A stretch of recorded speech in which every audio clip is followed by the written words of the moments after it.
Late-night host Stephen Colbert responded to George R.R. Martin's concerns about dragon legs on Game of Thrones and House of the Dragon. If you've been enjoying this season of HBO showrunner Ryan Condal's House of the Dragon, you're definitely not alone based on how the viewing numbers have been growing week after week.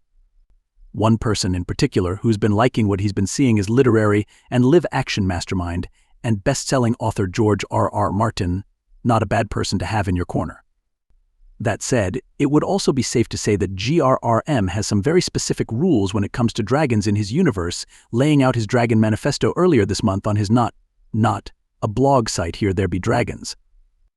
Let's just say that GRRM has a tiny bone to pick with the HBO shows regarding dragons and the proper number of legs.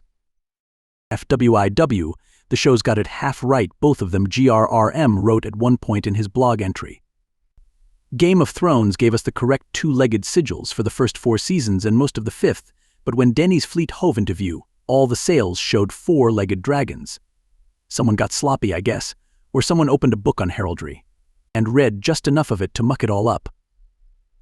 A little knowledge is a dangerous thing. A couple years on, House of the Dragon decided the heraldry should be consistent with Game of Thrones. But they went with the bad sigil rather than the good one. That sound you heard was me screaming, no, no. No, those damned extra legs have even wormed their way onto the covers of my books over my strenuous objections. Well, never let it be said that late-night host and fantasy fan Stephen Colbert isn't willing to offer a professional fan's perspective on such an important geek matter, where geeks we use the term as a loving compliment.